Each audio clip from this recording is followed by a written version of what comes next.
without further additions, I just leave the floor to Andy Mueller. Thank you. All right, so just a note about the sprint tomorrow. There's basically no prerequisites. It would be good if you can speak either English or Python to come. And then you can come. If you don't speak any of these, it's kind of hard. Yeah, so as I said, material. By the way, I'm not a professor, I'm just a research engineer, but whatever.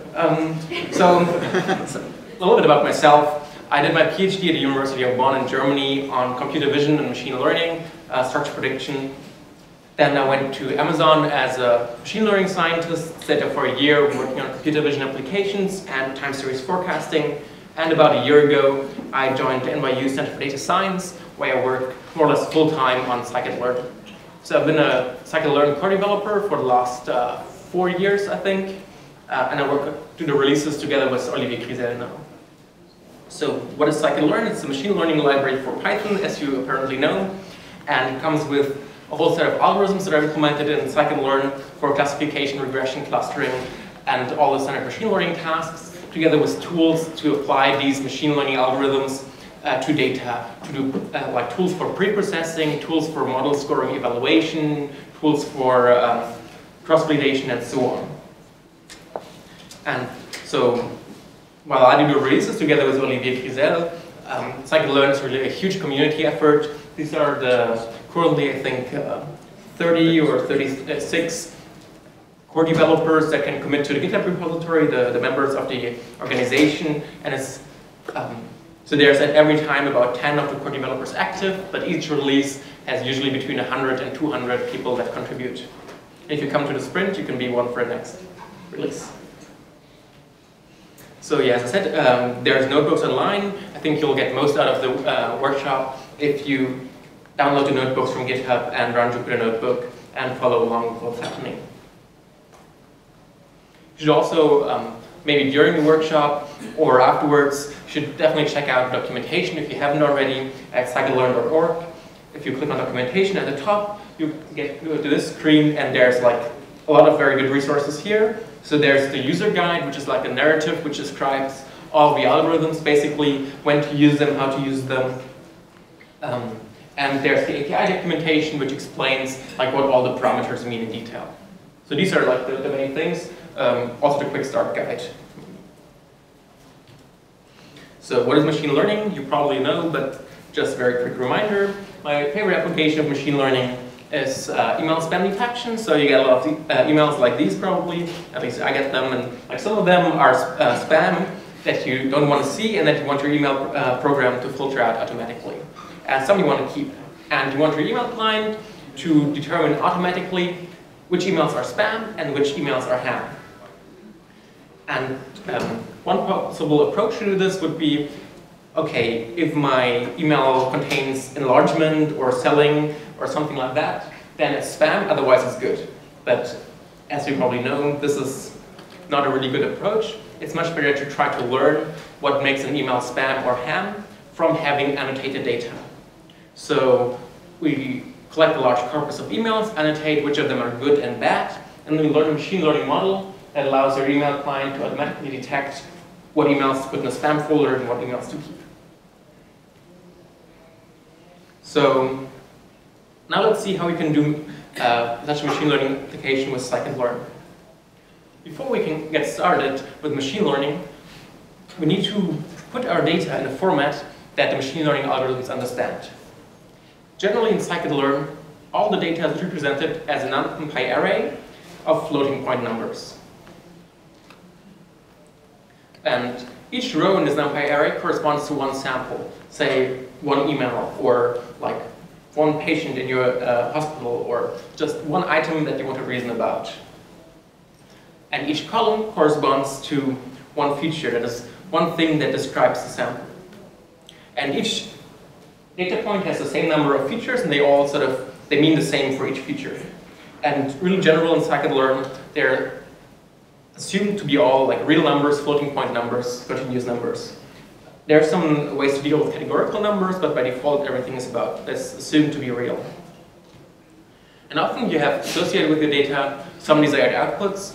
For supervised learning, these can be either continuous numbers as here, if you have a regression task, if you want to predict like, the stock market or the salary someone makes, or they can be discrete labels in classification tasks like spam and not spam. And so these are just the 1D NumPy array, either of floats or of any arbitrary labels in Scikit-learn. So I want to focus really mostly on supervised learning, where you have an output variable. And if you want to do supervised learning, it's very important to distinguish two phases. One where you build the model and when you evaluate the model. And to evaluate the model, you need to split your data set into a training set that you build the model from and a test set that you evaluate on. And you need to the first step in any data analysis should be cutting off some test set for later evaluation. And so this will always be the first step in our analysis. And there's a function in Scikit-learn that does that for you, that basically just shuffles the data and splits off like 25% by default, called train test split, and takes the NumPy array x, which is number of samples times number of features, and your labels or outputs y, splits them in a training and a test part. Alright, so now we have our training data and we want to build a model. So in supervised machine learning, when you have a desired output, you take your training data. Again, this was like a corpus of emails together with the labels, which is it spam or not, and you build a model from them. Then you take this model and you make a prediction on new data, like a new email that arrives. Then, using additional labels, like saying user feedback if whether something was correctly labeled or not, you can evaluate how well your model does. And so just building a model doesn't tell you if the model actually works. So you always want to do some evaluation on a test data set before you actually ship the model into production, or before you report whatever research you do in a paper. And really the important thing is like, training is building your model, and generalization is applying your model to new data that wasn't seen before. And you're really interested in, I want a model that works well on new data that was never seen before. Often there's a temporal component, like you can think of like stock market or price of anything that evolves over time, where you have the training data, you observe everything that happened before, and you want to make predictions for what happens next. And you don't really care about, am I able to predict the stock market last year? You want to be able to predict it tomorrow, otherwise there's no point in doing it. And here's how this looks with Scikit-learn, how you can build a supervised machine learning model. So first you have to pick a model. I'm going to talk about models a little bit later. But let's say we want to use a random forest classifier. To build the model, we first instantiate a class. All models in Scikit-learn are encapsulated in classes. And if there's some hyperparameter, this is the moment where we set them. Then we call the fit function on this random forest classifier. This CLF object here encapsulates the algorithm to train the random forest to make predictions, and also stores to a model. So we call fit with xtrain, which is the representation of the training data, ytrain, the training labels.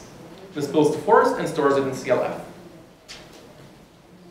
Then we can use the predict method of the CLF object and apply it to the test data. This will give us the prediction. So what the model thinks, what's the desired outcome for X test. And this will be like ypred, which will be of the same type as ytrain. You can also do model evaluation very easily with the score method. So the score method takes the test data together with the test labels and does a prediction and then compares the prediction against the test labels and so you get a result. This is just how well you're doing. So this gives you like a number, the accuracy of how well you predicted on a test set. So let's see how this works in practice. Oh, by the way, please interrupt me if you have questions. You can ask questions at any time. We have a lot of time. Also tell me if I'm going too fast. Maybe not yet, but it will happen later. So, can you see this in the last row? No? Can you see this now in the last row? Okay, thank you. Usually I go at to the back before I start doing the talk, but I didn't have time today. Okay, So we start by getting some data to play with. So we can't do machine learning without data. The data I'm using here is some very simple classification data set. It's images of very low resolution and written digits. You can get data sets that are built into Scikit-learn from the datasets module. And there's this function here called loadDigits that loads the digits data set. It returns a bunch object, which is something like a dictionary. And here I use the keys method, which gives me all the attributes this bunch has. So there's target names, description, data, images, and target. The important ones for us are data, images, and target. Images is a NumPy array that's about 1800 times 8 times 8. So each entry here corresponds to one 8 times 8 grayscale image. So there's 1800 images here. And this is just the first data point. The grayscale values of an 8 times 8 image.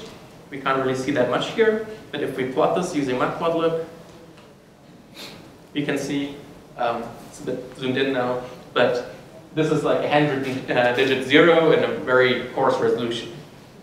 And the task here is to make a prediction, which digit is this? So it's a 10-class classification data set where targets are 0 to 9.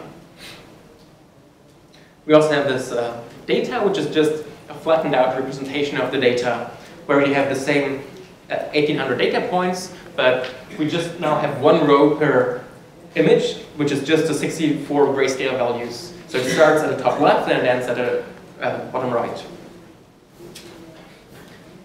And we have the target, which is just a single number, like the target variable 0 to 9 for each of the images. So here we can see that the first target is 0 because the image that was drawn was 0. As I said before, it's one thing to keep in mind about the Scikit-learn API that's really important is you always need to put your data into a format that's a NumPy array. That's number of samples times number of features. So now that we have that, we can get going. So we use the train test split function to split the data. So digits of data is the data, digits of target is the classification labels, and we split it into xtrain and ytrain and xtest and ytest. And I forgot to restart my kernel. Okay. So now that we have the data, we can build our first machine learning model. First step, again, is to import the class. Here I use the linear SVC, which is the linear support vector classifier. Then we instantiate the object and set some parameters. So the setting of the parameters here is optional. I just want to illustrate, like the C is one of the parameters of the linear SVM, and we could set it like this. Then we fit the model using the fit function on training data and the training labels. This again, it stores the model that's estimated in this SVM object. Then we can apply the model using the predict method. As a first step here, I apply the model on the training set. So svm.predict of xtrain. This will give me a vector of predictions or a NumPy array of predictions. And here I just compare it like qualitatively or visually against the training labels. And you see the result seems pretty reasonable. They're all the same. So ytrain is the same as svm predict everywhere. We can also use the score function to get the actual accuracy. And we see it's 99.4%. So this means we learned the training set very, very well. However, we're really interested in how well do we do in the test set. So we can apply the score function to the test set. So the data xtest and the labels ytest, and we get an accuracy of 95.7%, which is pretty good for a 10-class classification data set. So this is really just a small toy example. The important things to keep in mind here are these steps of instantiating the model, calling fit on the training set, then calling predict or score on the test set. And these are really the core parts of the Scikit-learn API, fit, predict, score that you need to keep in mind. And we now can apply exactly the same principles using a different classifier. Let's say we want to try a random forest classifier now. So we import the random forest classifier, we instantiate the object, Again, I set some parameters here. Then we call the fit function, which builds the random forest model. And the score function, a test set, and it shows us we got 97.3% we were 97.3% accurate here. And you see it's exactly the same process. The only line that really differs is here want my object to be a random forest classifier. Everything else is exactly the same. And having such a simple API that's so uniform really makes it very simple to try a lot of models and a lot of different data sets. And so here I have an example from the website. It's called Classifier Comparison. I don't want to go through all the details, but what it does is basically it lists a whole bunch of classifiers. Definitely not all of them in Scikit-learn, but like some of the popular ones. And so it creates a list of these classifiers. Then it creates a list of some toy data sets. And then it fits all the classifiers here on the toy data sets and evaluates them. And the rest is just plotting code. So you can just iterate over all the classifiers and try them all out if you want. Not necessarily the best thing to do, but definitely possible. Yeah. So again, I zoomed in a little bit too much here.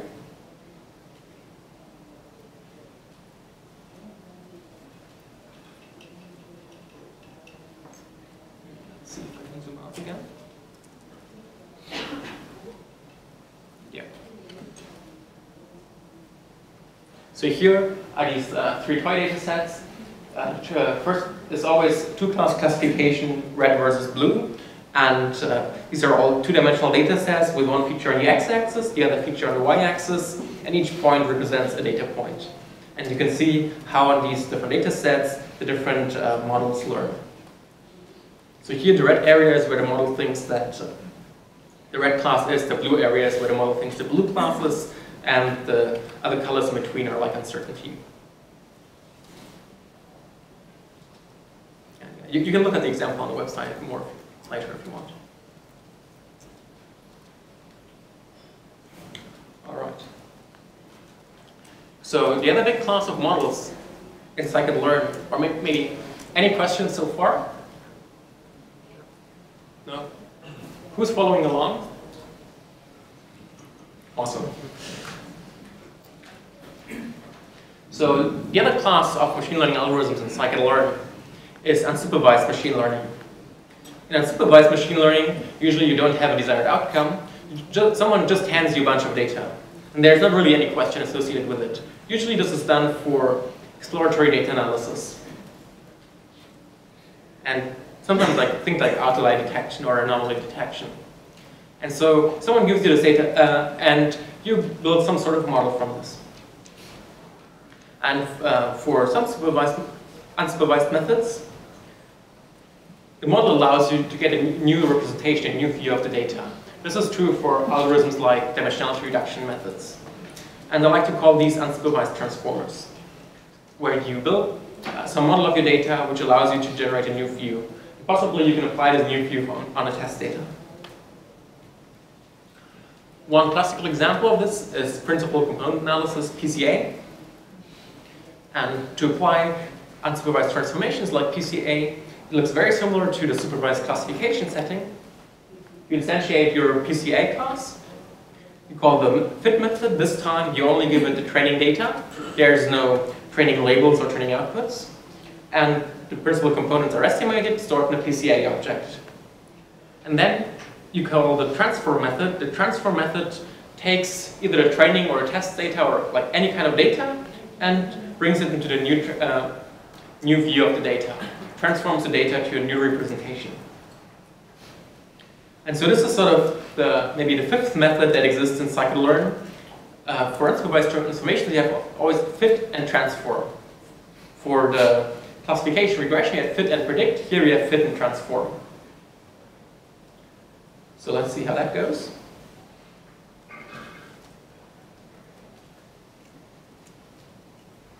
Again, I start off with my digits data set and I split it into a training and a test set. The first unsupervised transformation I want to apply is arguably maybe not really machine learning yet. It's just removing the mean and scaling by standard deviation That's a useful preprocessing for many of the models in Scikit-learn, but I just want to show how this works using this unsupervised transformation interface.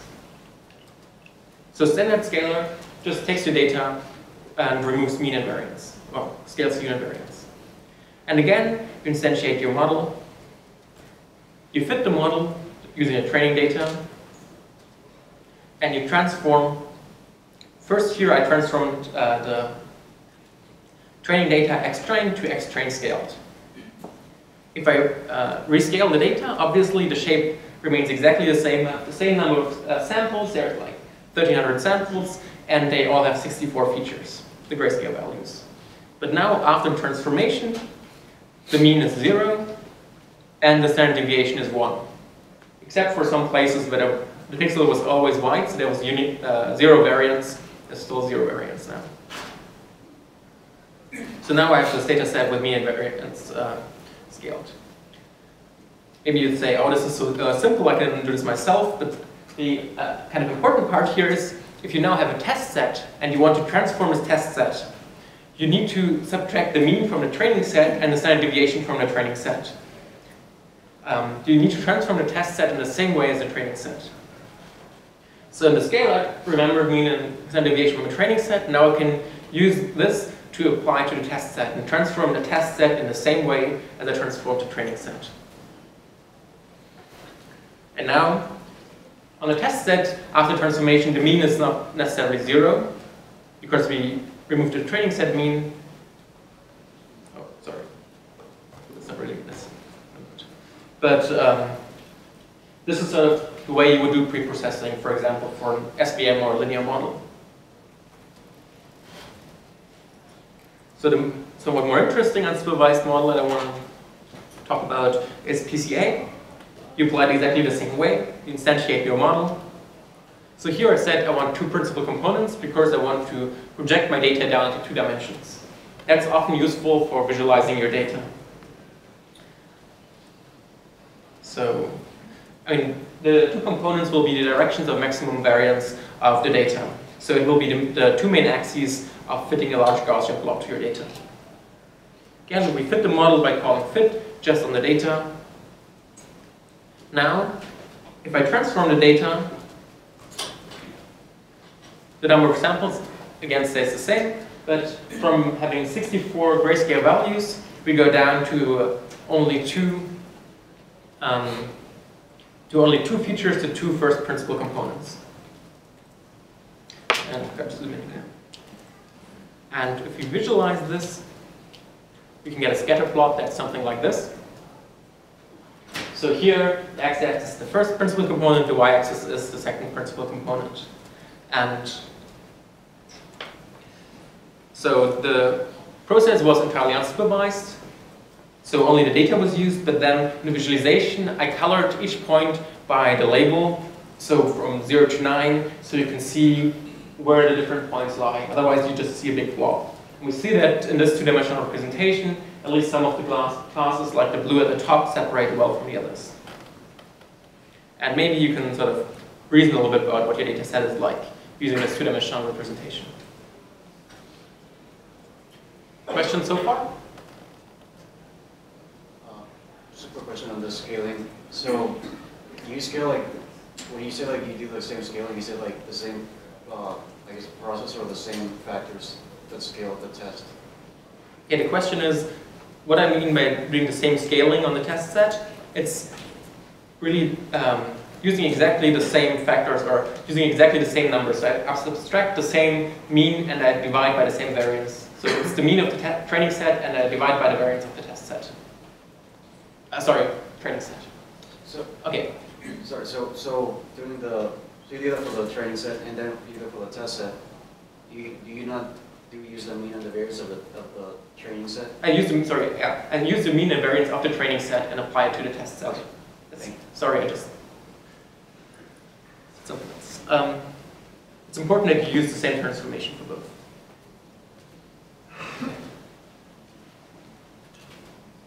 So to summarize the API, we have the fit function, and if we have a supervised model, we get an x and a y. In an unsupervised model, we only have the data, we only give it X. And if we want to get out something like a class label, something like Y, we use the predict method that is used for classification, regression, and also for clustering.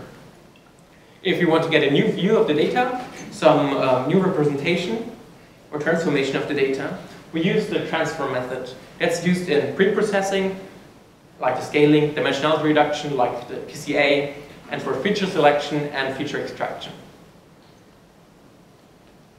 So basically, if you want to get out something like Y, you use predict. If you want to get out a new X, use transform. These are really the three basic methods in Scikit-learn. So the next thing I want to talk about is cross-validation. Who here knows what cross-validation is? 70–80%. So far I said we have our data set, we split it into a training set to build our model, and a test set to evaluate. This gives us a single number that says how well does our model generalize to new unseen data. We can also use a more robust process called cross-validation, in which we split our data into, say, 5 different parts called folds. Then we use, say, the first fold as a test set, and the other 4 folds as a training set. So here we build one model on fold 2 to fold 5, and then we score the model on fold 1. This will give us one accuracy number. Then we can do the same thing again. We use fold 2 as a test set, fold 1, 3, 4, 5 as a training set. This will give us a second score. And we can repeat this for all the scores. In the end, we have 5 scores that tell us how well do we expect our model to generalize. This gives us a more robust estimate than doing a single split. The benefit here is that every data point is in the test set exactly once. If we do a single split, we might be lucky, and our test set might be easier than the training set. Or we might be unlucky, the test set has a lot of very hard examples. In cross-validation, all the examples are in both the training and test set at some point. It also gives us 5 numbers, which allows us to reason a bit about how certain we are about the estimate. Maybe if we do single split, we get 90%. Maybe if we do 5 split, we get 90% and 10% and 20%. Then we know our model is very unstable and we wouldn't trust it a lot. If we get around 90% all the time, then we can be pretty certain that 90% is a good estimate of how well our model does on your data. So cross-validation is very easy to do with Scikit-learn. Here again, I load the digits data set. Cross-validation is implemented in the cross-val score method, mainly. So here I want to use cross-validation to evaluate the model linear SVC, so it's a linear support vector machine. And so I'm going to talk about grid search later, but here cross-validation really gives me just numbers to evaluate how well does this model do. So here I pick one model. The model is the linear SVC with default parameters, and I want to say how well does this model generalize given this data X and Y. And so I use the cross-val score function. The first argument is the model I want to evaluate. So here's the instance of linear SVC. Then the training data, the data and the labels. And there's a CV object which says how many folds I want to use. So by default it uses 3. Usually I would use 5 or 10. And I get back 5 numbers. If I do 5-fold, I get back 10 numbers. If I do 10-fold, sorry. And so they tell me for each of the splits of the data set, how well did I do? And now I can look at aggregates like the mean or the median or something like that, this data. By default, Scikit-learn uses accuracy to evaluate classifiers and the R-squared to evaluate regression models. We can also change what kind of scoring function is used by giving the scoring argument. This can be a string argument or it can be a callable of a specific type. But usually the built-in strings are enough. So here I use the F1 macro score, which is the geometric mean of precision and recall. Is it geometric? I always forget. So in particular, if you work with very unbalanced data, so if you do things like click-through prediction, where you might have like, basically people don't click on ads, as we heard yesterday. So maybe 99.9% of your data is no click, and 0.1% of your data is click. And so if you always would predict, I don't click, then you get 99.9% accuracy. And that's maybe not the number that you want. And so using alternative metrics is very important, in particular for imbalanced data sets. And things like F1 macros may be better. Two other metrics that I really like, that currently work only for binary tasks, are average precision and the area under ROC curve. So here I just classify slightly sillily even digits versus odd digits, but just doing modulo on the y. And for these binary tasks, I can use the average precision, which is the area under the precision recall curve, or ROC AUC, which is the area under the ROC curve. There's other ways I can customize how cross-validation is done. I can also say not to do like the standard k-fold cross-validation, where I split the data into these k-distinct parts. There's a lot of options in the cross-validation module. There's these cross-validation classes. For example, there's shuffle split. What shuffle split does is shuffles your data randomly and then splits up a test set. And it repeats this multiple times. And it has two independent parameters. One is the test set size, and one is the number of repetitions. If you do k-fold, these two parameters are tied. Like the more repetitions you do in k-fold, the smaller your training set, your test set gets. Here you can control them independently. And so you can instantiate this object, set how many data points you have, how many repetitions you want to do. Here I say 40, maybe let's say 4 instead, and 40% of the data should be test set each time. And then this strategy is used to get a cross-validation score. I should mention here, so by default for classification, what Scikit-learn does is actually not k-fold cross-validation, but it does stratified k-fold cross-validation. That means if you have imbalanced data, like say this 99-to-1 imbalanced data, it makes sure that this imbalance of the labels is reflected in each of the folds. So it means that in each of the, like if you do 5-fold, in each of the 5-fold, 99% of the data will be in one class and 1% in the other class. That gives you much more robust estimates in imbalanced settings, or actually in general, and it's less likely that you have one class is missing from a fold. If you have one class being much more frequent than the other one, it might be that a fold only contains a single class, and this score will not be very useful. You can also parallelize this over many cores by the ndocs option, and tell it to use as many cores as you want, or -1, which is all cores. Questions about that?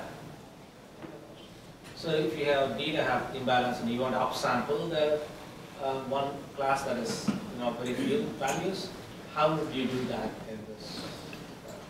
There's a resample function which allows you to create a new data set. Okay. But you would have to do this before the cross-validation. You're trying to make this a little bit easier, but currently you can create a new data set by upsampling and then do cross-validation on a new data set. Okay. Follow-up question. So if you do upsampling, do you manually split the data into like two classes and then increase the values and recombine before train test it, or? What the function does is it upsample. It allows you to resample per class. Per class. And then it combines them again. All right. So I told you machine learning looks like this. 3 lines. You instantiate your classifier, you fit it on the training data, and you predict on the test data. And I would be happy and also out of a job if it was like this. But one of the problems that you have is like all of the models have very many hyperparameters that you often need to tune.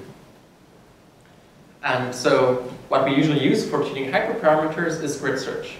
So let me briefly talk through grid search and how I recommend doing it, or how I do it. So how did you make all those parameters? Oh, so if you're not familiar with the Jupyter Notebook that much, maybe, if you go behind an opening parenthesis and you press Shift-Tab, and you see this, if you press Tab again, you see this, and this is the doc string. And this is like super helpful. You can also, so behind the open parenthesis and Shift-Tab, you can also do, I think, question mark. And it pops up a separate window. All right. So, grid search. So the way I do grid search is, again, I take all my data and I split it into a training and a test part. Then what I do is I do cross-validation on the training part, and I use that to find the parameters. Then, once I found the parameters I want to use, I do a final evaluation on the test data set. So this is kind of like a two-step procedure. So I use cross-validation to find the parameters, and then I do a final evaluation on the test set. It's important to keep this final evaluation on the test set separately, because otherwise you might be able to overfit your parameters. Basically, you're doing a multiple hypothesis testing error. If you grid search and search over all possible random states or something like this, or over very many parameters, just by sheer luck, you'll find one that does very well on this particular cross-validation. But this will not carry over to new data. So it's important to have a holdout test set that you basically touch only once for a final evaluation. If you wanted, you could also actually do nested cross-validation and repeat the split at the top multiple times. But that would be much more expensive because you would need to do multiple grid searches and so on. So this is usually what I do. I think what many people do. And then, sort of, in this cross-validation where I find the parameters, basically you iterate over all possible combinations on a grid of parameters. The example I like to use is the Kernel support vector machine, the SVC classifier, so support vector classifier with an RBF kernel. It has two parameters, C and gamma, which I'll explain later if I come to that. And so you start setting them some way, run the cross-validation, and get a mean cross-validation score, then start varying your C parameters, and get a cross-validation score for all of these different settings, and you try all possible combinations. And then you pick the best of these models, and you apply the model with, you retrain the model on the whole training set and apply this to the test set. If you have computational limits, are there hill climbing variants of this? There's no hill climbing variants of this because that doesn't really work well. There will be soon Bayesian optimization based methods if you have many, many hyperparameters. Currently there's one that I think I kicked out of this talk, which is randomized search, that actually works nearly as well as Bayesian optimization stuff. So if you just randomly sample your parameters, that is a very strong baseline to any other method. But it works only in very high dimensional spaces. So if you have like 2 or 3 parameters, I would suggest using grid searches. If you have higher dimensional spaces, you can use randomized sampling or soon Bayesian optimization based methods. All right, so now let's do some grid searches.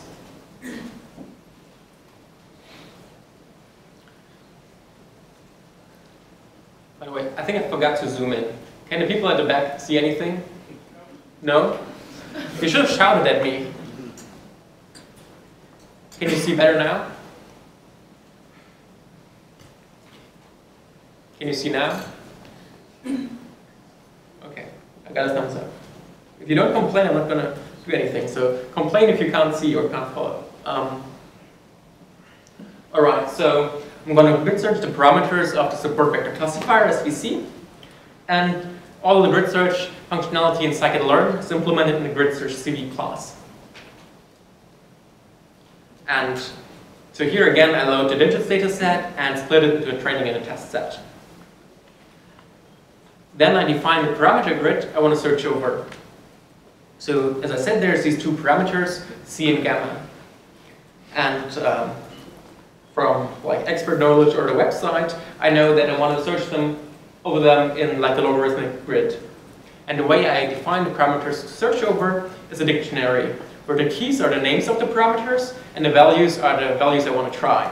So here, C and gamma are the names of the parameters, which you could get from looking at the SVC docstring, and these are the values I want to try. And you can see here, these are like just exponentially scaled ranges. And grid search CV will try all possible combinations of these. So here's the core, where you instantiate the grid search object. So the grid search CV object gets the model you want to find the parameters for, and the grid of parameters. Then I set it to be verbose so we can see what's happening. And then after that, it has the same options that cross-validation had. So you can say what kind of cross-validation to use here. You do 5-fold stratified cross-validation. You could also do shuffle split, and you can use different metrics, and you can do multiple cores and all these things. Okay. And so this grid search CV object is what we call in Scikit-learn a meta-estimator. Meta-estimator is something that gets an estimator, then builds a new one. So it gets this classifier, and then it builds a new classifier from that. As you can see here in the following lines, grid search CV just looks like it was a classifier itself.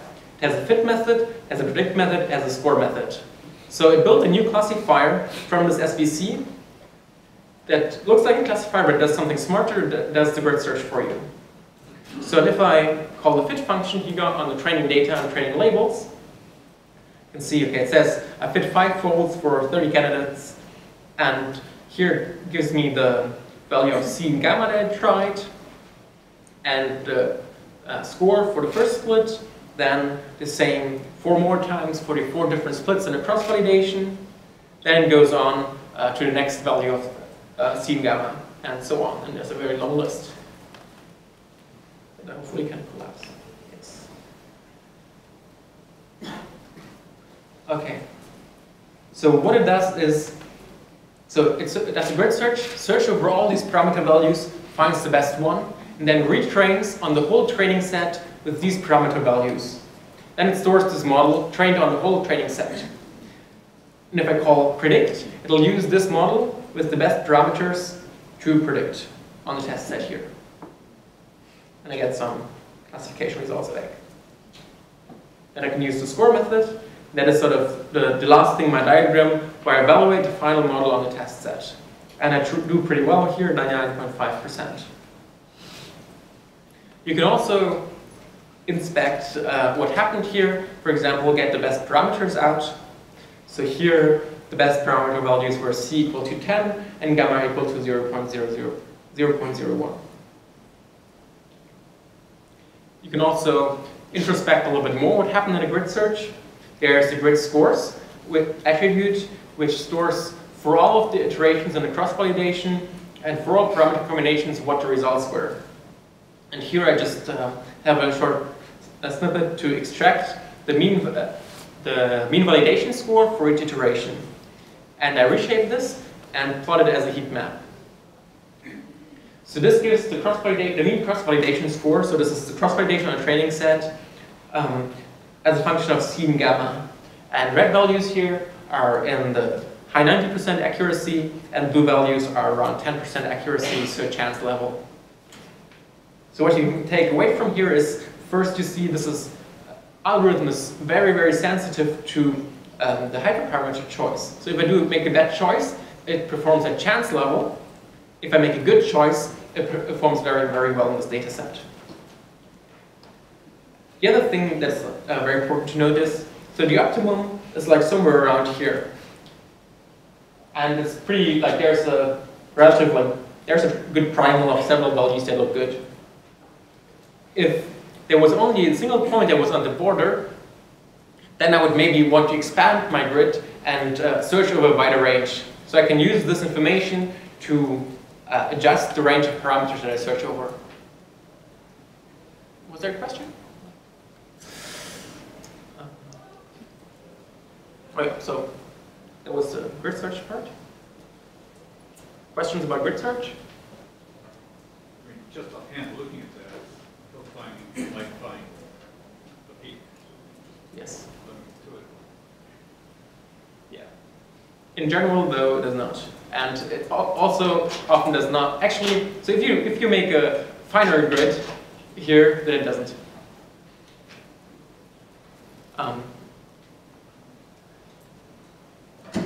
So basically, I know of no one that actually uses hill climbing, and I've seen no research paper doing it.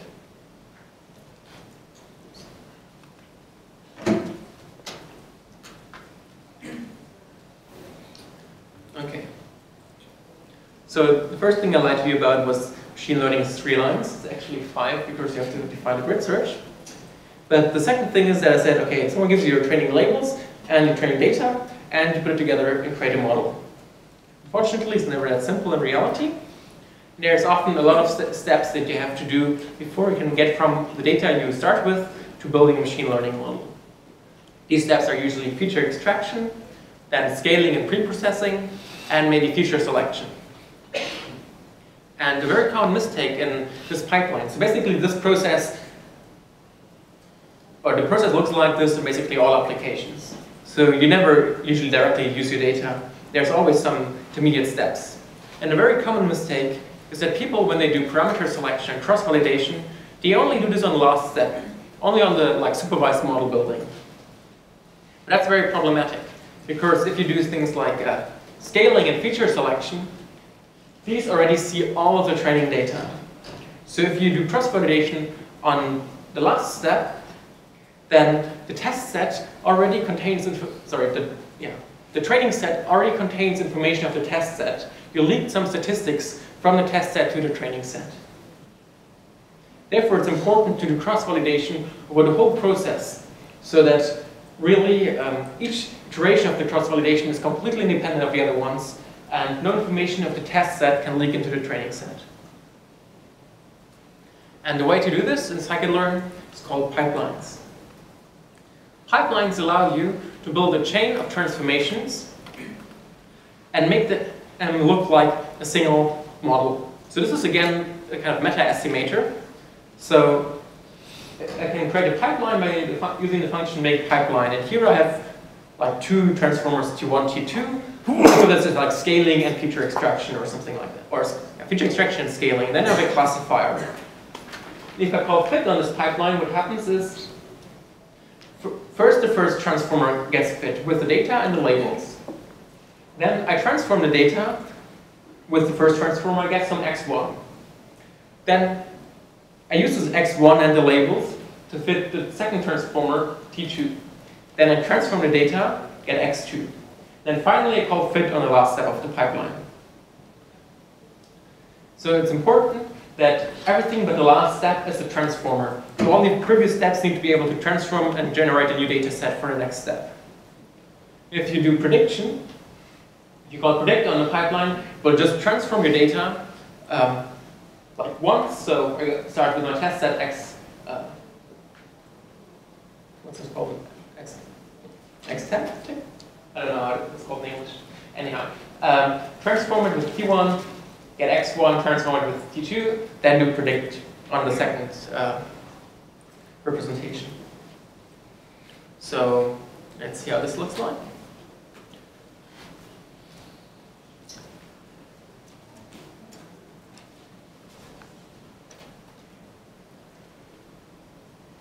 So I start again with splitting my data into training test set, and I again use the digits data set.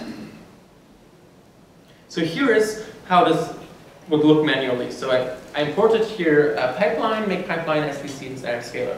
So what I want to do is I want to scale my data before I fit it to the SVM. And so if I do this manually, it would look like this. I would instantiate my standard scaler. I would fit the standard scaler with my training data.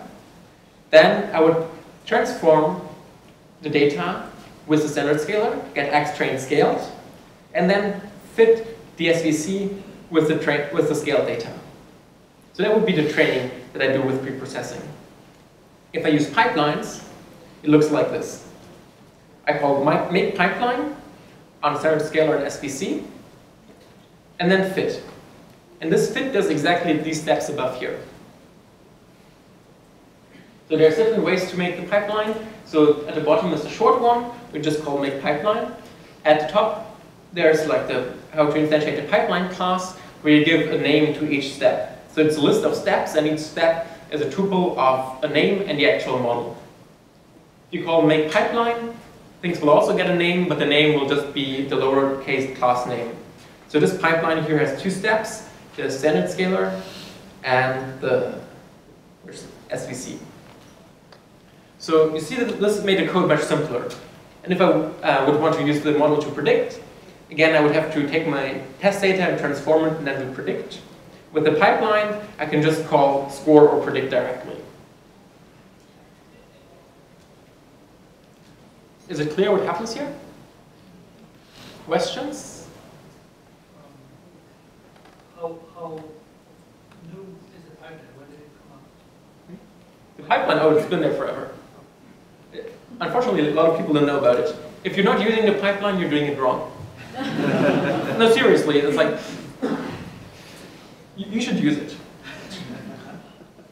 So here, okay, so now let's go to cross-validation. So without a pipeline, you couldn't use the cross-validation method actually in a proper way. Maybe for doing this mean subtraction and standard deviation scaling, it wouldn't be so bad if you leaked information from the test set.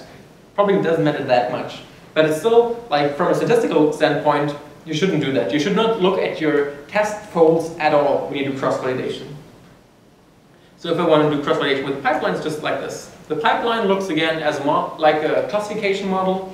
Now you can cross-val score just the pipeline, and so in each iteration, it fits the standard scalar, gets the mean and variance of the training folds, and then applies it to the test folds.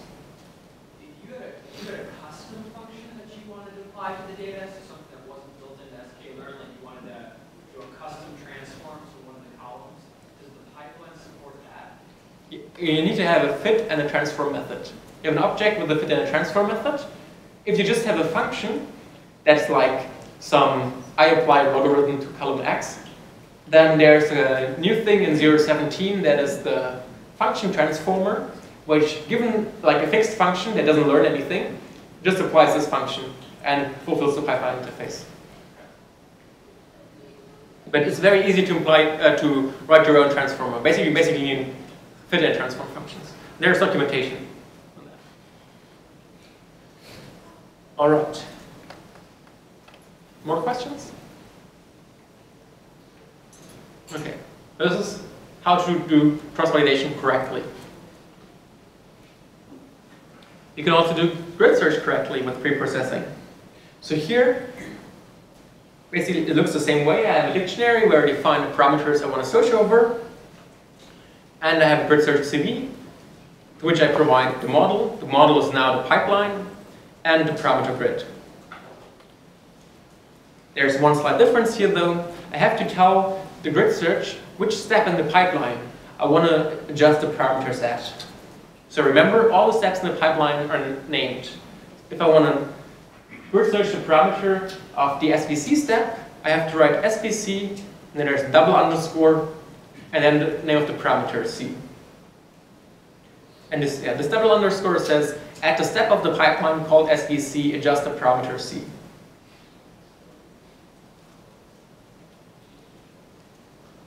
And then I can do fit and score as I did before.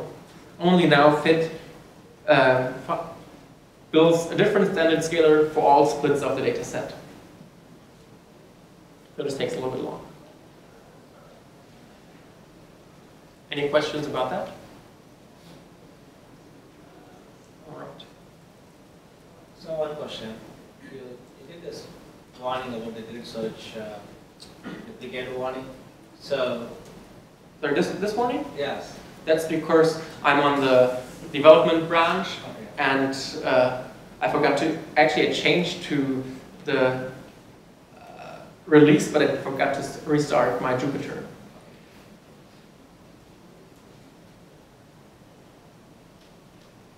All right.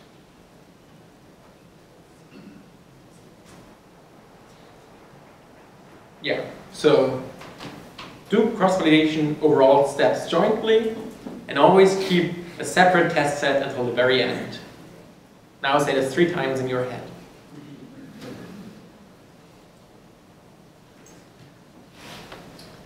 So now I want to do a small sample application, which is sentiment analysis on text. So someone complained to me yesterday that we only have 2 examples. Where are you?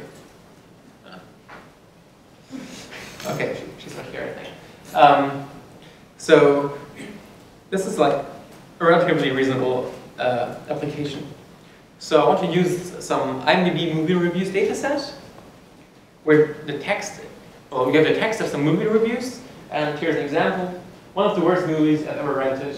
Sorry, had one of my favorite actors in it, Travolta, in a nonsense role. In fact, anything made sense in this movie. Okay, well, whatever. So this is labeled negative. And so this data set comprises 12,500 positive and 12,500 negative reviews, which are just sort of string data, just strings, they're text. And so we set to by Scikit-learn, we have to transform the data into like a float representation, number of samples times number of features. But what we have here is raw strings. So we need to convert the string representation, the text representation, to some numbers that Scikit-learn can work with. The way to do this is the bag-of-words representation, or the simplest way to do this is the bag-of-words representation, which is implemented in the count vectorizer and TF-IDF vectorizer. Who's familiar with the bag-of-word representations? Okay. So if you want to use this representation, so you start off with a string. Like, this is how you get ends. What you do first is you tokenize your data, which is you break it into words or tokens that are the units that you want to talk about.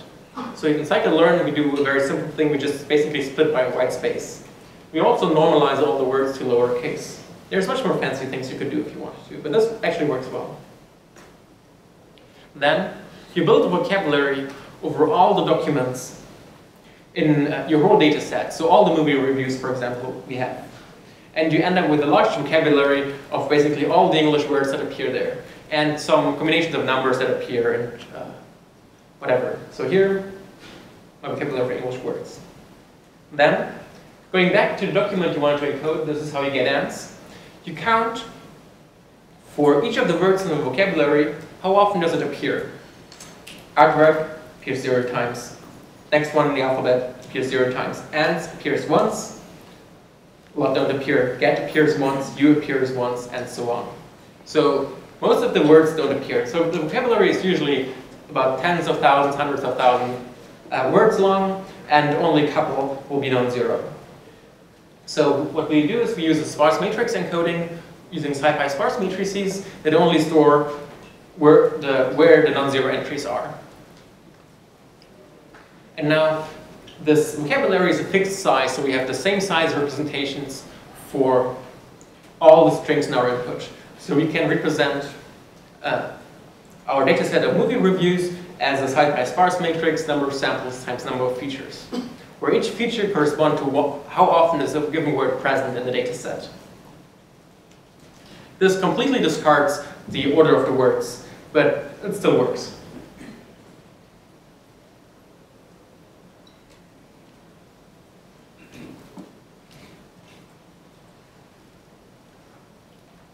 Okay, so here, I think I included the data in the repository. So you need to uncomment this and run it to unpack the data, which will not work on Windows because Windows doesn't have tar, but you can use like 7-zip on Windows.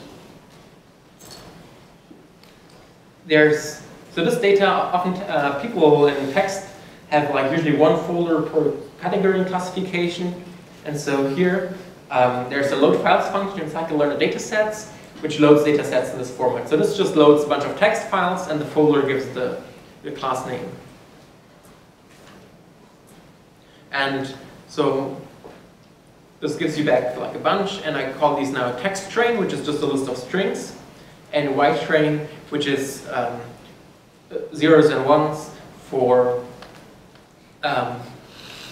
positive and negative reviews.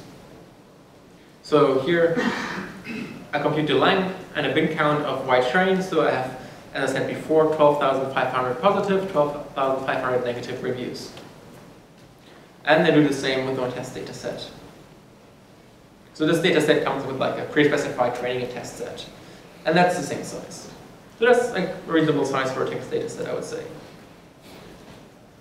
And here I use, like, I want to look at the data, so you can look at the raw data here. It's like HTML encoded, and I use the HTML and let's escape some Unicode characters. So I used IPython HTML display to show the things in a bit nicer way. So this is that's what you want to show one first. Is that the Travolta one? I don't know. Oh, this is nice. Words can't describe how bad this movie is. Okay, and then it goes on. I think I read this review. This doesn't make much sense. Okay, and a 0, 0 stands for negative review, as you can imagine, versus a really bad movie, apparently. So we can, as I said, you can use the count vectorizer, which is in the feature extraction.txt module, to build a vocabulary and create a sparse matrix representation. So I instantiate the count vectorizer, I fit it to the training data, and then I check here the length of the vocabulary. So there's about 75,000 different words. And I can check what they are by looking at the getFeatureNames function. So I print the first 50 ones, they're alphabetically ordered.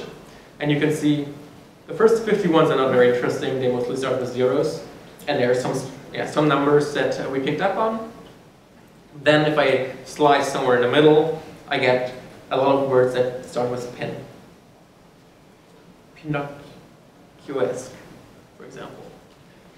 Okay, then I can transform the data into the sparse matrix representation, and using the transform function.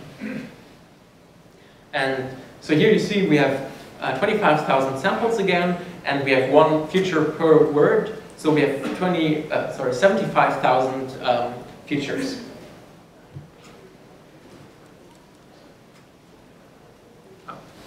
And you can see how, for example, this is a very short review, how this is encoded. So I look for a very short review, and number 9,726 is very short. So if you look at the encoding and look at the non-zero elements, you see that there's like one non-zero for each of the words. And we can also transform our test set, cv.transform, and we get a sparse matrix representation for a test set. Then we can train a linear support vector machine model, for example. Linear models work very well for text data classification. And so I just train my linear support vector machine. I score first on a training set. Okay, we do perfectly in the training set. And then we do relatively well, 85% correct on the test set.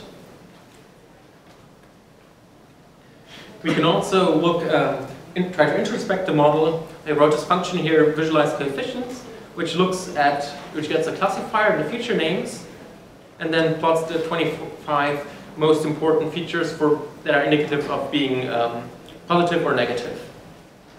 And then there's like a bar plot.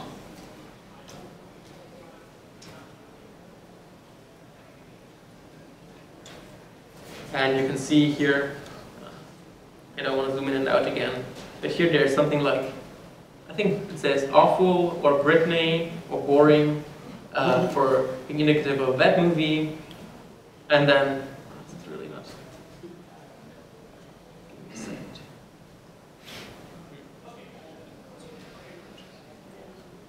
Maybe I need to remind me to zoom out again. No, it doesn't work well.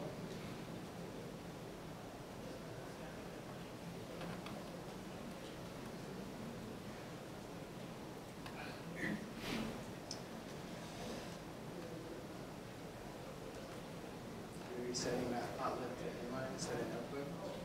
Yeah, I could do that, but actually I had it before. I set it to notebook because I thought it was cool, but maybe it was not a good idea. Well, now you have it. So, yeah.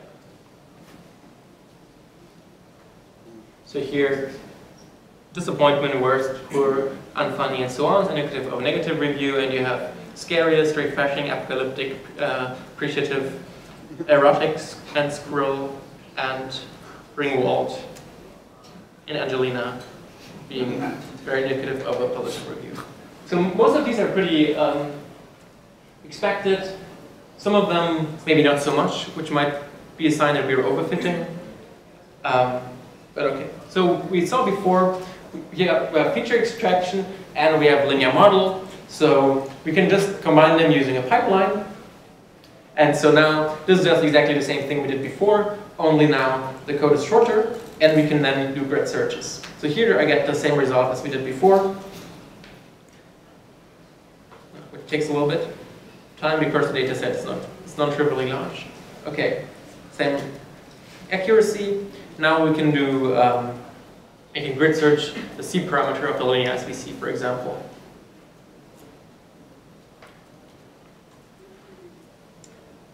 That's a good time to take questions. Any questions? Was that quote from Archer? This is how you get ants? Yes. Yeah. It used to be, you better call Kenny Loggins, but no one ever got that. Yeah. Okay, yeah, so that's the thing. If you use real world data, then it takes 2 minutes to train, which is unfortunate. So, what I do next is I plot the grid of parameters. Don't worry about this too much. To see how training and test set accuracy evolve as a function of the regularization C.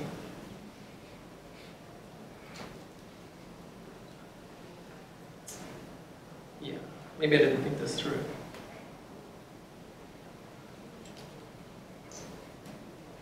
Oh, we can look more at what funny words there are in this.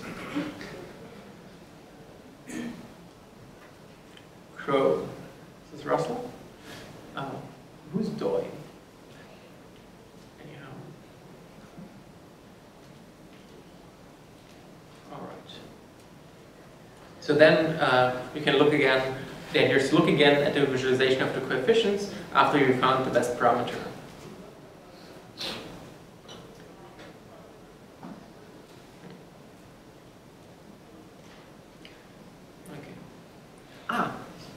Other idea. So this is like a 2-hour thing. Do you want to do a 5-minute break now? Okay, who wants to do a break now? Hands raised. Okay, who wants to go without any break for 2 hours? Hands raised. The break won. Also, this takes 2 more minutes. So grab a coffee.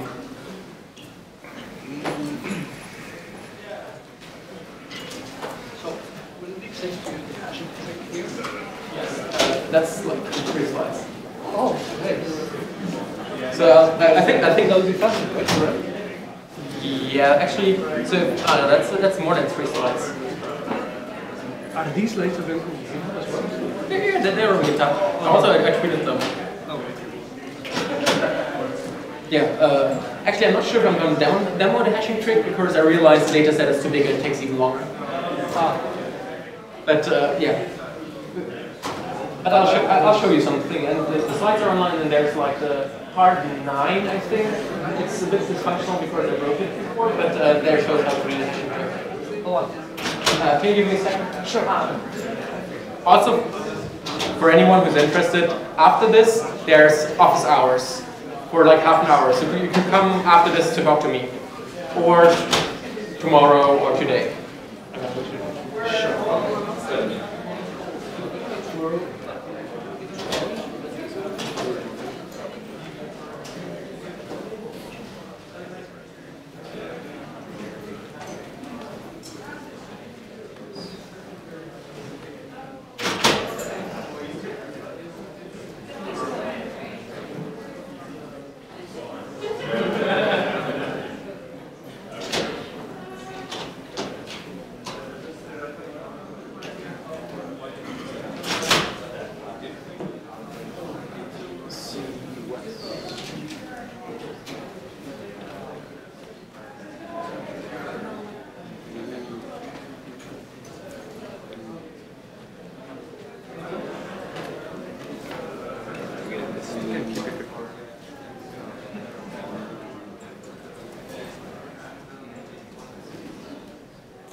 There's power here.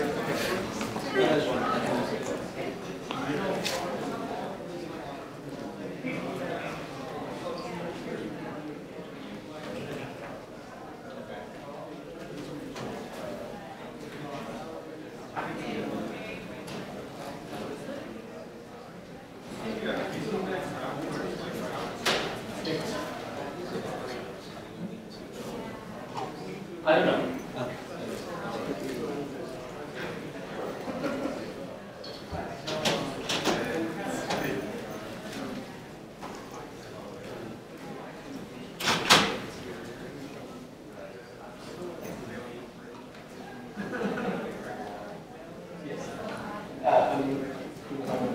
Where's the outside?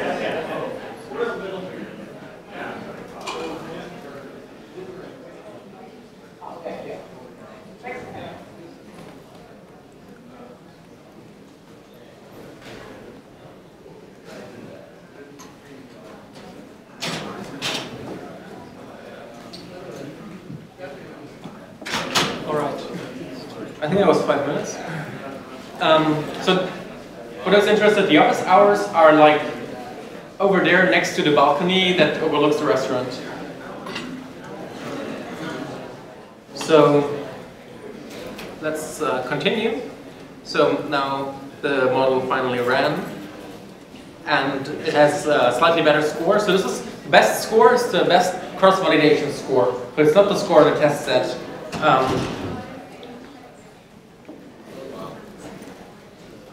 And here's sort of the coefficients, the important coefficients. You can look here at the ones that are very indicative of a positive review, and they're like excellent, refreshing, wonderful, perfect, funniest, superb, surprisingly rare, enjoyable.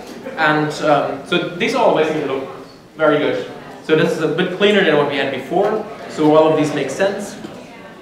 So we now have a stronger regularization. Here the C-value is smaller, and now we got like more meaningful words out after doing a grid search. And we also got a little bit better score on the test set.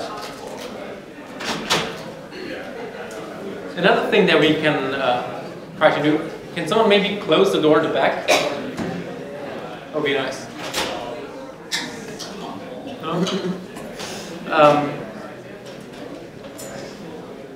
Is to look at Engrams. So what Engrams are is not looking at a single word, but looking at pairs of neighboring words. So in this, this is how you get ants. You would have this is B1 token and is how B1 token and so on. And okay, this takes even longer, so maybe I'll come back to this in a second, but this often gives you even more context, and sort of you keep some of the order of the words. And you can look at different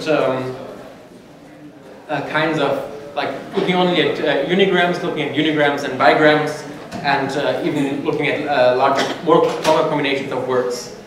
And what you can see here actually is I defined my pipeline again, and I defined the grid as not only be a grid that's searching over the parameter C, but also search over this n-gram range. So the n-gram range controls whether I look at the minimum and maximum number of tokens that are neighboring that I consider. So 1, 1 means I only consider one token at a time. 1, 2 means I look at unigrams, so single words, and 2 pairs of words.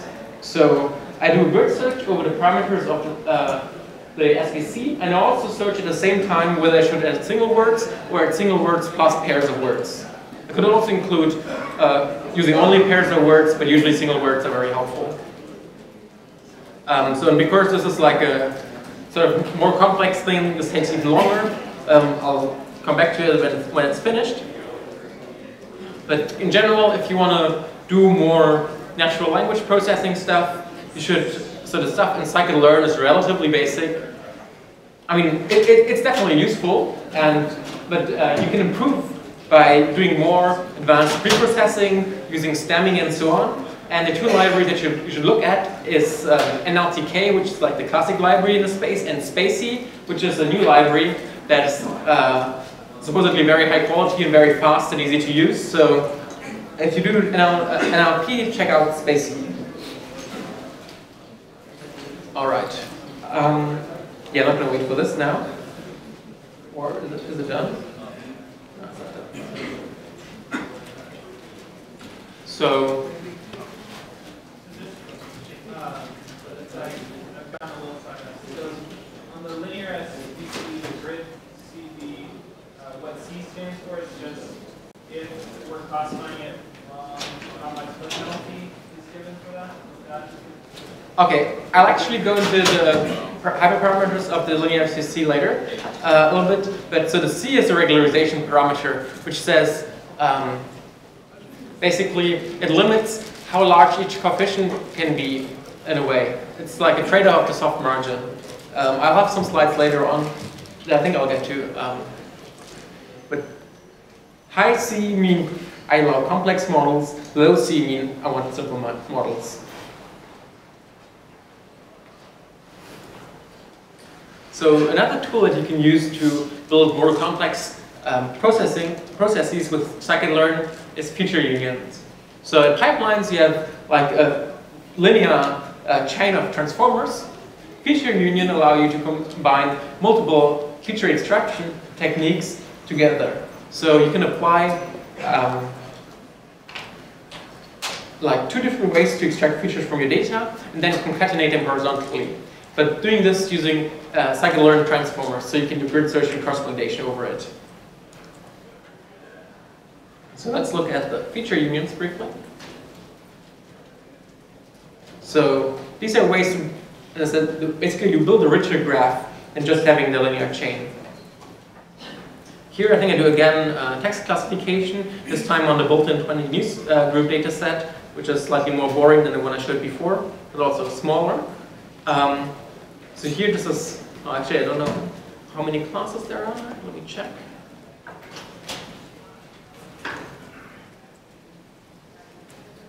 So here the classification is, okay, there's like many classes, I think yeah, 20, I guess it's all 20 here. There's 20 different news groups from when news groups were a thing, and I'm going to classify which news group a document belongs to.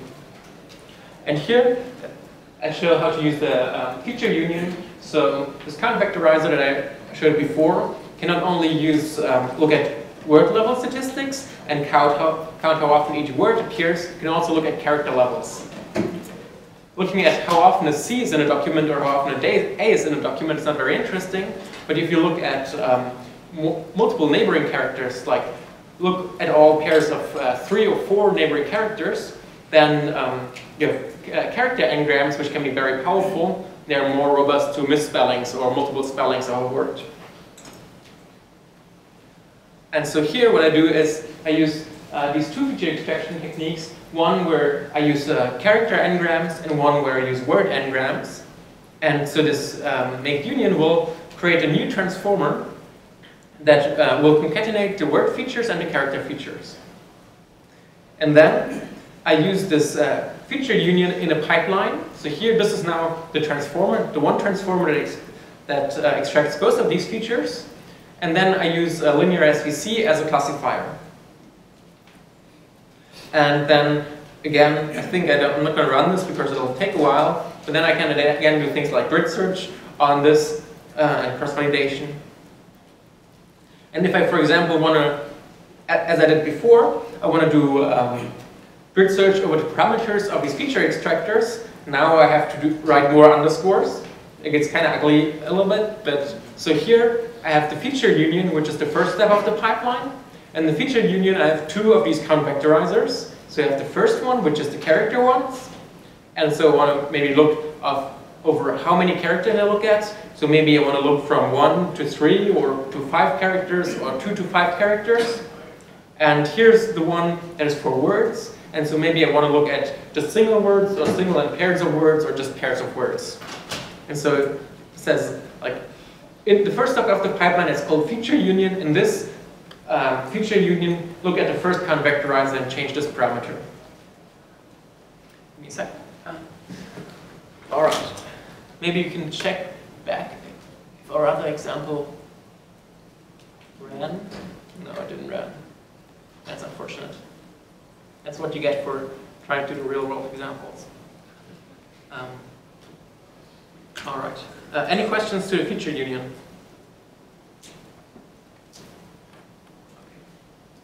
Can you just maybe just give us a couple examples of when it's easy has been beneficial to you?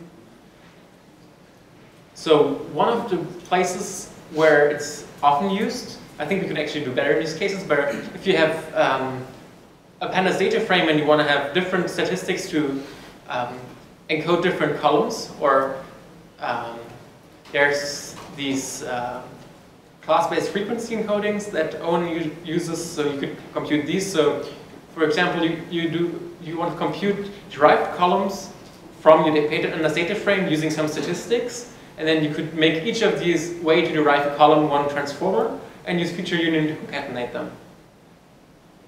That's like a common way. And this is also now easier with this function transformer that I mentioned earlier. So, yeah. Or I mean, you could also like concatenate a PCA with the original features, but maybe that's not very smart. But sometimes I use things like different ways to normalize the data and concatenate these. You can come up with more things if you like. Other questions? Let's see. Still not. Okay. So now I'll start the philosophical part. Oh, I only have half an hour for the philosophical part. So, who knows what underfitting and overfitting is? Ah, very good. I'm still going to explain it. So, I think one of the most important concepts in machine learning are underfitting or overfitting. Most, if not all, models in machine learning have some parameters to tune that control how complex a model you allow. And if you allow yourself to have only a very simple model, you'll not be able to actually capture the concept in your data. And let's say your classification accuracy will be very low, which is on the left-hand side. But if you allow yourself more and more complex models, you'll get better and better in the training set. Because your model will be able to explain more and more of the variance in the data.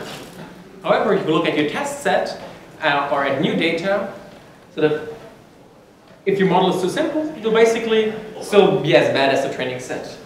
But if your model gets more and more complex, you'll do better and better. But at some point, your model becomes too complex and focuses too much on the specificities of the training set.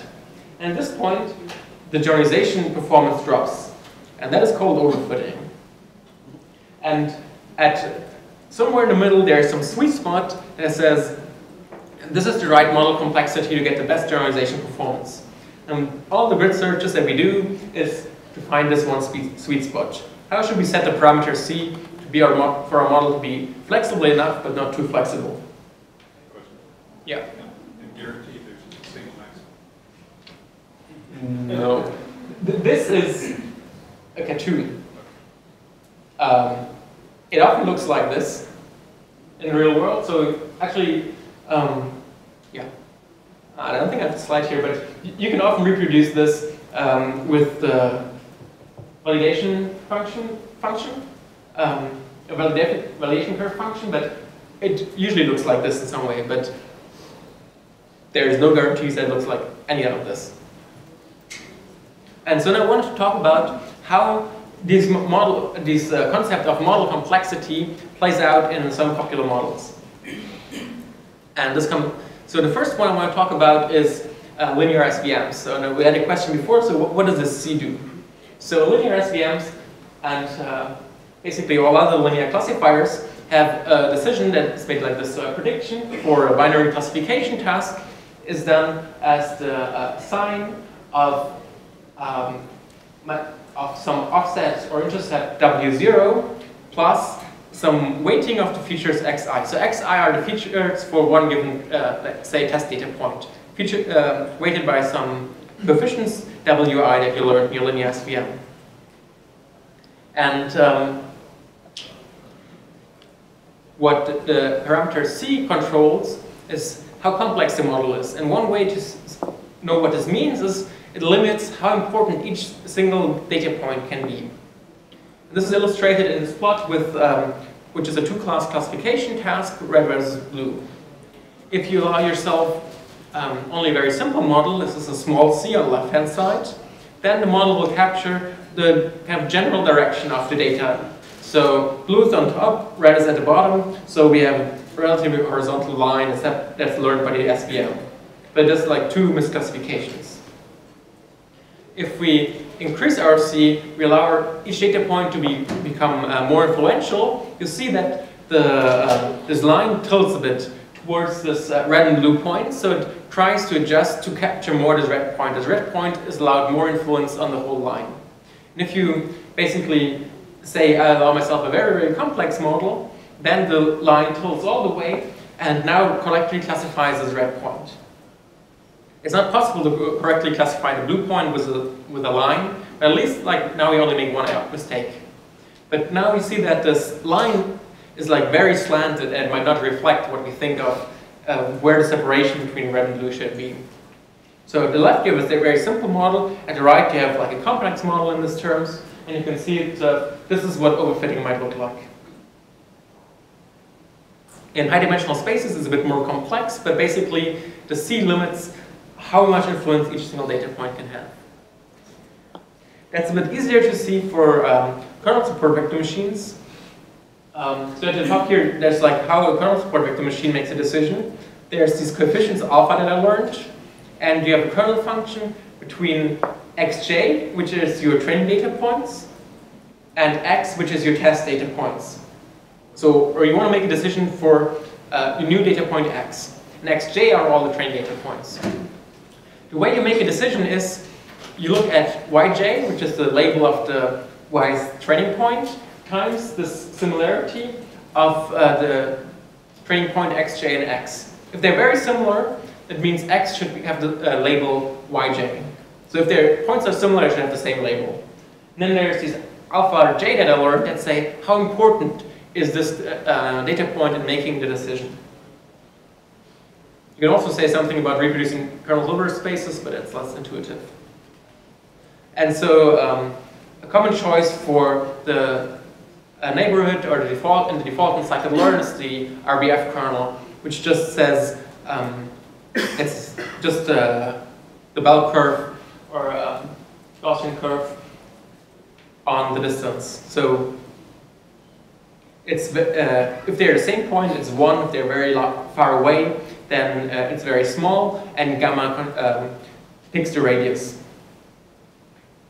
And so you have two parameters here again.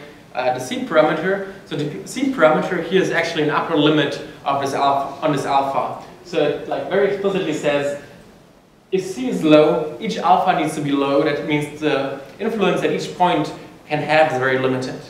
And here you can see how the decision function looks like for different values of C. If you have C equal to 1, that's kind of small here on this data set, then it's very straight. All the points have very similar influence, and they are all very limited. If you make the C higher and higher, these two data points can have more and more influence and can bend the decision function more and more. So that in the end, all the points are classified correctly. So here you see that, like, again, the C influences, or the C controls how much influence each data point can have. The other parameter is gamma parameter, which changes the radius. And so if you make gamma very small, you have a very large radius, which means each point has influence in a very wide area. And again, this leads to a very straight line if you have very small gamma. But if you increase gamma, the radius of influence of each data point decreases, and you see that at the end, sort of each point has a small own island of red around itself. And so sort of having a smaller and smaller radius on the gamma, or having a larger gamma that is a smaller radius, means a more complex model. Any questions? All right. So the last thing I want to talk about are decision trees and random forests. So probably most of you know how decision trees work. So I want to classify this data set again in two classes. And the way I do it is I check each feature. Here's only 2 features, and check for each possible value of the feature. Is this a good way to separate the 2 classes? So these are just axis parallel splits of the data. And it finds, okay, if I use the first feature and I check if the feature is smaller than 1 or larger than 1, this is a good split of the data. And this is the one that gives me most information about the class label.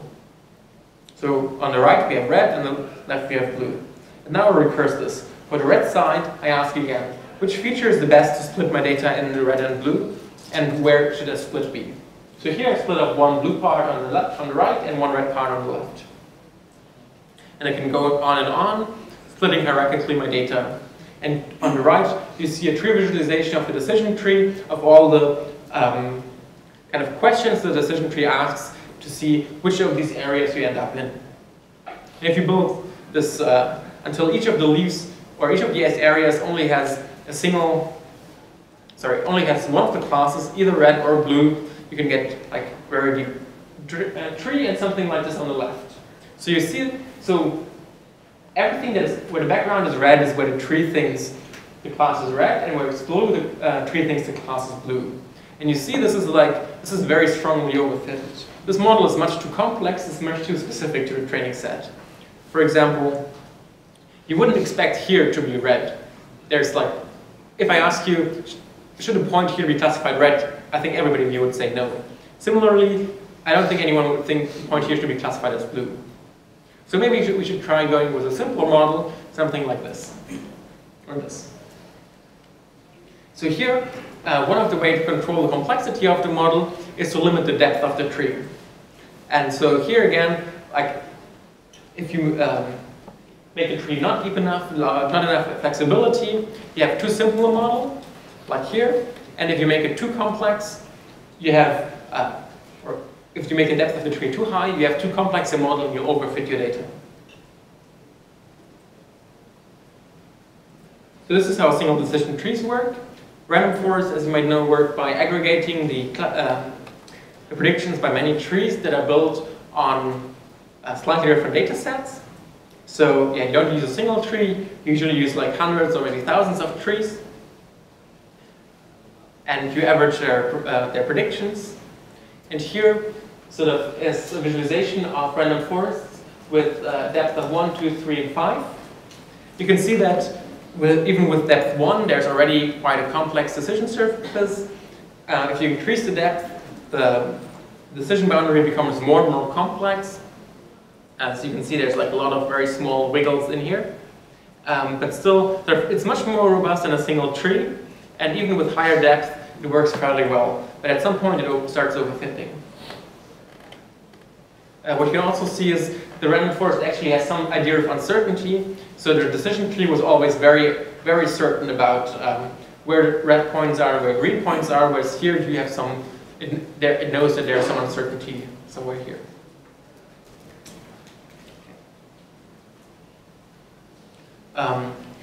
So you can visualize this kind of trade-off between overfitting and underfitting using the validation curve function.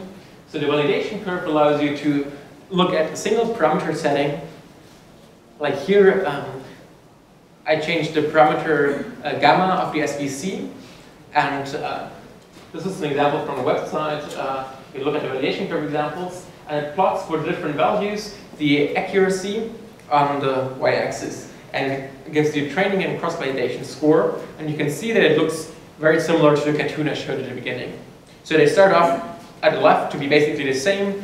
The red one, the training score, gets higher and higher with more complex models, and the cross-validation score gets higher but then drops again when it's overfitting. All right. Any questions about this? Any questions about model complexity? So on the RBF, when you did C after 1, they almost look like linear SVM. Is that the C parameters 1, is that behave like a linear SVC or not necessarily?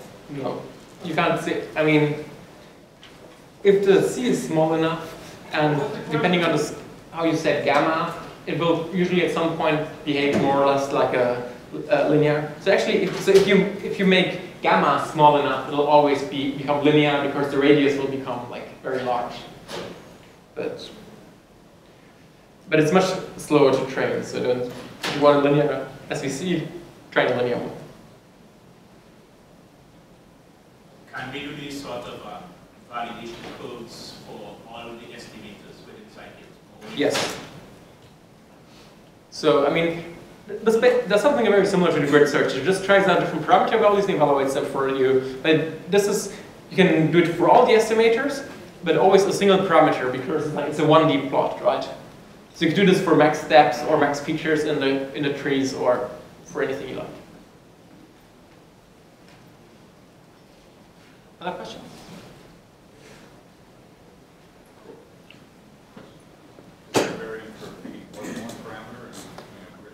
Sorry? This is one parameter, not a grid. Is there an option for doing a grid? Currently not. I mean, you can do grid search CV, but grid search CV doesn't give you training scores. It will give you training scores in version 18, which is not out yet. All right, so we have 15 minutes left, I think. So the last thing I want to talk about is scaling up, because everybody loves big data. So from my perspective, there's really 3 regimes of data that it's interesting to talk about. And everything I say now will basically only apply to machine learning. Often, you start off with like a huge amount of some raw JSON data that you want to pre-process, and that might be very big. But usually, if you boil it down to the data you actually want to do machine learning on, that's much less. So here, I don't talk about data in general, or logging, or whatever. I talk about data for machine learning. So I think there's 3 regimes of data that are interesting. One is data that fits into RAM. This is what most of Scikit-learn is built to do, and a lot of the scientific Python stack, or R for that matter. Data that fits into the hard drive, and thirdly, data that doesn't fit on a single PC.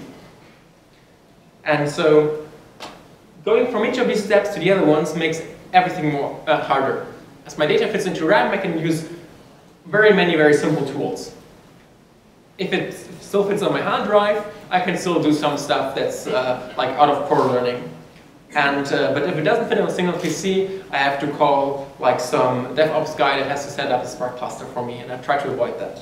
So also, everything will take longer, algorithms will take longer, and sort of turnaround time and prototyping time gets longer if you step down here. So you want to stay fits in RAM as much as possible. And so the 3 regimes of data to me is sort of, it fits in RAM if it's smaller than 256 gigabytes, and it fits on a hard drive if it's less than 6 terabytes. And some people may say, oh, that's very big, but it's actually not that big. Sorry. Here are the prices for on a not named cloud platform. You can get 244 gigabyte of RAM for $3 per hour, like a month ago when I made the slides. But that's much cheaper than a DevOps team. That's much cheaper than the sysadmin for a Spark cluster. So if you have less than 200 gigabyte of data, $3 per hour is really not that much. Just fit it into RAM. Okay, who here has more than 200 gigabyte of data? Oh, more than gig, yeah. Okay. The question is how much you pay for traffic and for time while you will wait for data on this host. Well, so traffic is just putting data there, right? If your data already in the cloud, right? Your data can be on site. Yeah, but sort of if your data, so if you pre-process it such that it's smaller than 240 gigabyte, 240 gigabyte is like, if your internet is not fast enough to upload 240 gigabyte, I mean, that's not really long. I don't think there will be a cost factor. Oh yeah, also here, I mean, you can also get 3 terabyte of hard disk for $7 an hour. Yeah, but so really, put your data into RAM as long as you can, otherwise put it on a hard drive. There was this very nice article, 2012, nobody ever got fired for using Hadoop on a cluster. Unfortunately, it's still true. I wish more people got fired for using Hadoop on a cluster, even though they could do everything they want on a laptop. So don't be the guy that uses Hadoop if they don't need to. It's really much easier to do stuff on single machines. Anyhow, yeah. My claim is 256 GB ought to be enough for anybody to do machine learning. And if your data doesn't fit into RAM, the easiest thing to do is just ignore it. It works very, very well. You're laughing, but it's true. Just subsample your data by a factor of 10, see how well it does. You can actually subsample very strongly, like let's say you subsample your data by a factor of 1,000, then it probably fits into RAM. Then you subsample it by a factor of 100, which probably also still fits in the RAM. You see, did I improve by getting 10 times as much data? If I didn't improve by getting 10 times as much data, I have some 10 minutes. No, you have a candidate disruption. Actually, I forgot to say at the announcement first. So right after his talk is over, he's gonna host an office hour right at the end of the corridor. There are 2 rooms. One, he will be hosting an office hour, and the other one will be hosted by Brian Granger. So feel free to join either. All right. So you can subsample very strongly, then less strongly you can see, did having much data actually improve my model? If having more data didn't improve my model, I don't need to go to the cluster. I probably need a more complex model. The other case is, again, if you do like ad-click prediction and you have like, for each 1,000 non-clicks, you have 1 click. Subsampling the majority class very strongly will very likely not influence how well your model does. So if you have very imbalanced data, just throw away most of the data from your majority class, it fits into RAM, and you do as well. So this is my ways for scaling up. Machine learning is buy a bigger machine and ignore your data. It's the most efficient ways. But if you still want to use more data than 256 GB of RAM, then you can do out-of-core learning. And so the last 5-8 minutes I'm going to spend on doing out-of-core learning in Scikit-learn. So this means learning on data that doesn't fit into RAM, but that either sits on disk or streams in over the network. But we're doing this on a single machine. And so the way this looks like is, so your data comes in from the hard disk or the network, and then you write basically a for loop that iterates over the data. And for each kind of batch of data that comes in, you call a partial fit function on a model that supports this. So if it has a partial fit function, it does support it. Then at the end, you get a trained model. Or maybe this runs on a stream of data that comes in, and like at regular intervals, you get out your model at the current state and deploy it to production. So the algorithms that are currently supported are SGD classifier, SGD regressor, perceptron, passive aggressive. So these are all the SGD classifier family, naive Bayes. So these are classifiers and regressors, then mini-batch k-means and BIRCH for clustering, incremental PCA and mini-batch dictionary learning for like feature extraction. And now also the all the preprocessing and scaling methods. So let's see what this looks like. Here, I artificially split up my the digits data set into 10 batches and write it to disk, so that we have 10 files on disk, which we now read. Didn't want to check this in. Sorry.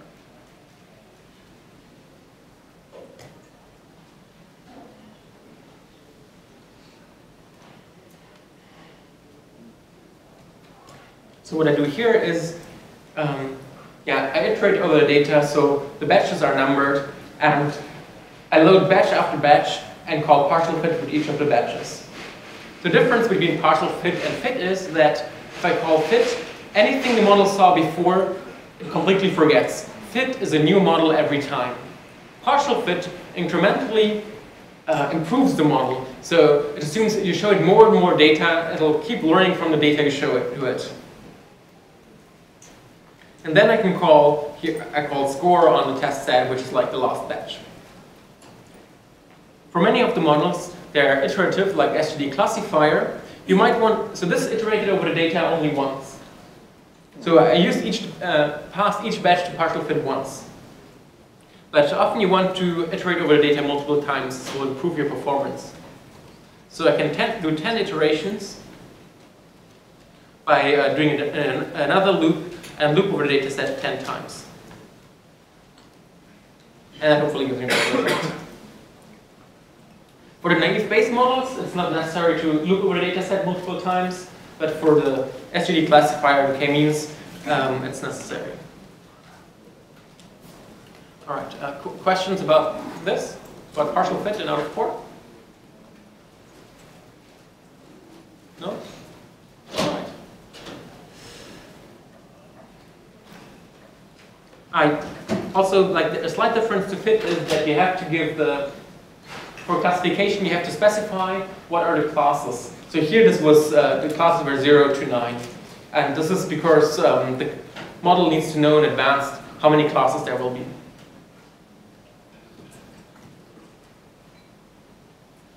So we're kind of running out of time. So just want to very briefly mention there's cool ways to do more complicated learning using what I call stateless transformers. I want to give the example of the hashing vectorizer. Hashing vectorizer allows you to learn on text data in an out-of-port way, like on streaming data, for example, or on data that sits in on your hard disk. So we had this backup word representation, where you went from a string, you tokenized, you build a vocabulary, and you did a sparse matrix encoding. If you want to do this in an out-of-port fashion, there's two problems. First one is to build a vocabulary, you need to know all words that could possibly appear. If your data streams in, you don't know them beforehand, know all the words beforehand. Also, this vocabulary can become very big, so it might be very hard to store. It probably doesn't fit into RAM anymore. So there's an alternative called the hashing trick, implemented in the hashing vectorizer. The idea behind the hashing trick is that you don't build a vocabulary, but instead you still do the tokenization, but then you hash each token using a non-cryptographic hash function that gives you just, for each string you get an integer back. So I hash this and I get 832,412. I hash is, I get 223,788. And I sort of do modulo some large numbers, so I get some, all of these numbers will be in a certain range. I think the default is 10 to the 20 in Scikit-learn. And then you can use these integers as indices in your sparse matrix encoding. So this is very nice because you don't need to construct from this odd format just the text and the review score.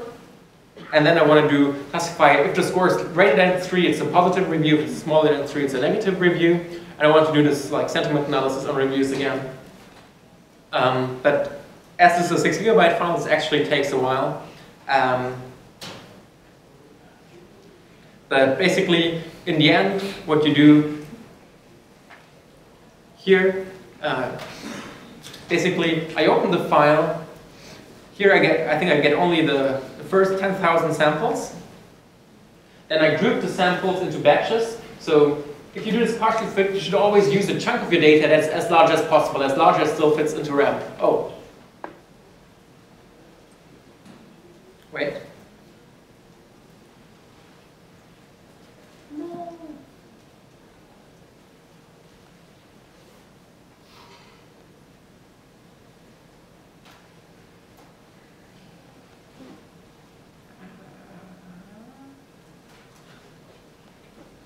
I shouldn't have done start from first line. That? Buy my book.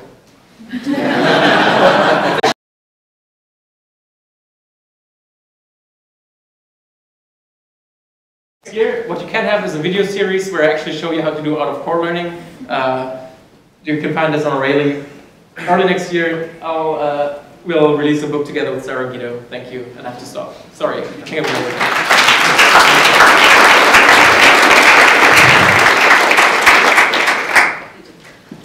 So if you have questions, come to the things. Your book?